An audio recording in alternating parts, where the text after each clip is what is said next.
Imagina você acordar bem cedo de manhã, não com despertador, mas com essa música bizarra.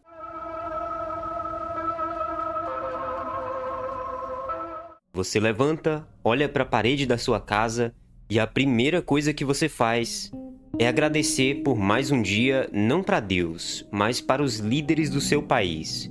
Tem fotos deles por toda parte. E se alguém por acaso imaginar que você desrespeitou algum desses líderes, você e toda a sua família podem acabar desaparecendo naquele mesmo dia. Agora imagina que você não tem celular para pesquisar nada. O Google não existe.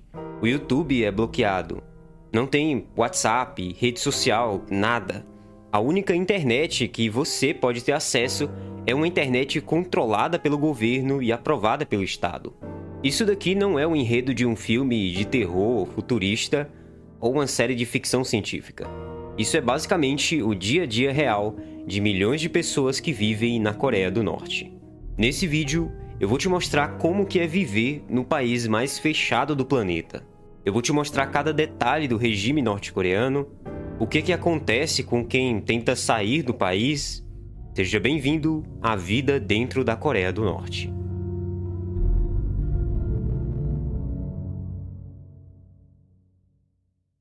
Se você buscar no YouTube, no TikTok, vídeos sobre a Coreia do Norte, ou se você for um dos poucos turistas que são autorizados a pisar por lá, a visão que você vai ter é quase mágica. Pyongyang, a capital do país, é sempre retratada com parques aquáticos gigantes, centros de tecnologia, estações de metrô que parecem palácios cobertos de mármore e moradores estranhamente sempre bem vestidos, sorridentes, vivendo uma vida que parece perfeita. Só que se você olhar um pouquinho mais de perto, com mais cuidado, tudo parece meio artificial, quase robótico de certa forma. E isso não está tão errado assim na prática. O que acontece é que Pyongyang é uma vitrine. Ela foi projetada milimetricamente para mostrar ao mundo uma imagem de prosperidade que não existe no resto do país. Quando as câmeras do governo são desligadas e você sai da capital, a realidade que assombra a grande maioria das pessoas é bem mais sombria. Relatos recentes, colhidos de forma clandestina pela BBC, por exemplo, revelaram conversas com cidadãos comuns norte-coreanos que expõem um cenário de escassez muito grande no país. Uma dessas pessoas, que vamos chamar aqui por um nome fictício de Ji-yeon, mora em Pyongyang, na capital mesmo do país. Ela relata que trabalha o dia inteiro numa mercearia e sobrevive com apenas uma refeição por dia. Mas muitas vezes ela diz que acaba fingindo para as pessoas que tem se alimentado melhor do que isso. E por quê? Por um puro orgulho e pelo medo de demonstrar fraqueza e pobreza num lugar onde o fracasso financeiro pode ser visto como uma falha moral ou até política. Ji-yeon conta que a vida chegou a um ponto onde as pessoas estão partindo para uma melhor por causa da falta de alimento em apartamentos vizinhos. E quase ninguém faz nada, porque o foco individual de sobrevivência aqui é muito mais importante. Todo mundo só está tentando não ser o próximo. Mas por que a vida é tão dura assim para quase todo mundo, enquanto alguns poucos parecem ter uma vida normal? O sistema Shogbun, a loteria do nascimento. Para entender como que funciona essa questão da diferença de classes sociais na Coreia do Norte, não basta só a gente olhar para o presente. A gente tem que entender um sistema herdado do avô do Kim Jong-un, o fundador do país, Kim Il-sung. Esse sistema, que surgiu lá nas décadas de 40 e 50, se chama Songbun. E o Songbun é basicamente um sistema de classificação social.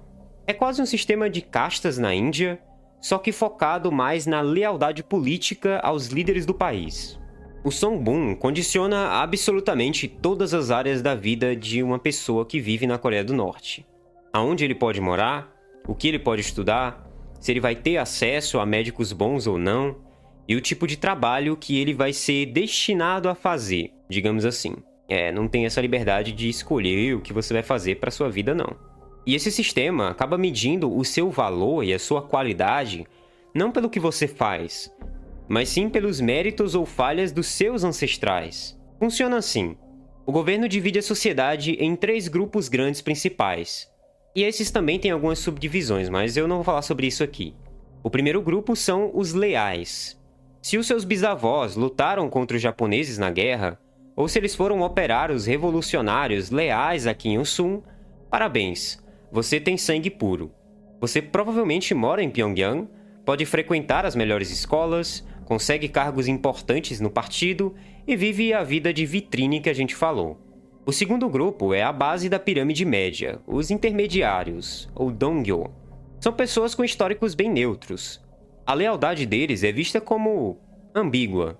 Eles podem viver perto da capital, ocupar subempregos burocráticos e ter uma vida com certas privações, mas sem sentenças pesadas ou perseguição. E aqui entram os hostis. Esse é o grupo considerado inimigo do Estado. Se algum antepassado seu, antes da Guerra da Coreia, era um comerciante de terras, ou se era um cristão, ou se ajudou inimigos de outro país, o seu sangue está praticamente afetado. E sabe o que vai acontecer com você? Bom, geralmente você é impedido de pisar em Pyongyang, você é mandado para lugares mais remotos, vai estudar em escolas rudimentares pela manhã, geralmente com foco em doutrinação, e pode acabar trabalhando em minas de carvão ou fazendas pelo resto da vida. Como a própria ativista e famosa por fugir do país, Yeonmi Park alerta, na Coreia do Norte você não é um indivíduo isolado, você é fruto do seu rebanho. Se alguém da sua família erra, o grupo inteiro é punido. Mas será que tem como mudar de classe social de Songbun? Isso é quase impossível. Não tem como falsificar algo que já está enraizado ali. E pelo contrário, não existe promoção. O que existe, na verdade, é rebaixamento. É por isso que casamentos na Coreia do Norte só acontecem entre pessoas do mesmo nível de Songbun, para você não ter o perigo de casar com alguém de um nível mais baixo e acabar arrastando o resto dos seus descendentes para o mesmo lugar. Mas se tem uma coisa que o governo teme mais do que guerras e armas poderosas, isso com certeza é a influência da cultura externa.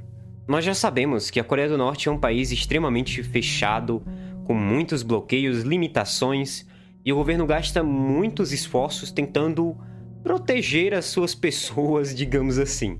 Mas por que eles gastam tanta energia vigiando fronteiras, desligando a sua própria rede de comunicação com o mundo? Justamente porque a única coisa que o Kim Jong-un teme, acima de tudo, é que a população aprenda sobre o mundo lá fora. Pensa sobre isso. Se você cresce aprendendo a amar o seu líder, que supostamente te dá tudo o que você precisa, e do nada você descobre que nos outros países as pessoas não têm os mesmos problemas que você, que elas podem ouvir música na internet livremente, elas têm todas as necessidades atendidas. Toda essa fachada que você aprendeu simplesmente cai por terra. E eles sabem disso. É por isso que em dezembro de 2020 entrou em vigor o que alguns chamam de a nova lei mais assustadora de todas. A Lei de Rejeição à Ideologia e Cultura Reacionária. Segundo o texto dessa nova lei, qualquer pessoa pega assistindo a um drama de TV da Coreia do Sul ou ouvindo músicas de fora pode pegar até 10 anos num campo de trabalho. Para contrabandeadores que espelham vídeos e músicas, a punição pode ser até mais extrema. Julgamentos relâmpagos começaram a se popularizar contra jovens na faixa dos 20 e poucos anos apenas por terem contrabandeado um vídeo para um amigo. E aqui o governo também usa de uma das coisas mais assustadoras do país: a desconfiança mútua. Ninguém consegue confiar em ninguém. Ninguém sabe quem vai te entregar para o governo. O professor Andrei Lankov, que estuda a Coreia do Norte há mais de 40 anos, resumiu muito bem essa situação. Ele diz que se as pessoas em um estado não confiam nem mesmo no vizinho do lado, não existe revolução. Como que você vai planejar ir para as ruas, organizar manifestação em massa, como aconteceu em vários países, quando o seu medo é o seu próprio vizinho? O país força as pessoas a se dedurarem umas às outras. Grupos de vigília antissocialista foram formados em todos os bairros, e as pessoas preferem fechar os olhos do que serem acusados de acobertar algo, gerando uma espiral de medo em que todo mundo está sempre espionando todo mundo. Mas ainda existe uma pequena esperança nisso, e é justamente a geração Z. Essa geração nova, geralmente ela questiona os seus próprios problemas. Enquanto a geração dos anos 70 sempre recebeu ordens bem dadas pelo governo, existe uma chance dos jovens de hoje em dia não serem tão receptíveis a isso. E isso pode, num futuro, enfraquecer o regime. Mas e os protestos? E o mundo inteiro? As discussões que rolam sobre a Coreia do Norte geralmente envolvem lançamentos de foguete ou problemas de conflitos globais. Até mesmo os cidadãos lá dentro já se cansam desse discurso. Alguns relatos dizem que existem norte-coreanos na fronteira desejando que ocorresse uma ruptura nesse regime para que eles pudessem se livrar de uma vez por todas. Viver na Coreia do Norte hoje em dia é como viver numa gaiola. E não só uma gaiola que foi trancada por fora, mas uma gaiola que você é obrigado a ficar policiando por dentro para garantir que ninguém está tentando fugir. A questão aqui não é você criticar uma nação inteira, as pessoas em si, mas sim o regime que rege aquele país. É uma situação tão complicada e tão distópica que nem parece real. Às vezes eu preferia ser bobo igual as pessoas que acham que é tudo propaganda imperialista ocidental. O mundo seria muito mais fácil assim. Comenta aqui embaixo o que você acha sobre tudo isso que acontece no país. Se você já conhecia isso com detalhes assim, vamos continuar essa conversa aqui nos comentários. E se você gostou desse vídeo, apoia o meu trabalho aqui, deixa o like, comenta qualquer coisa aqui, ou compartilha esse vídeo com alguém também que tem interesse no tema.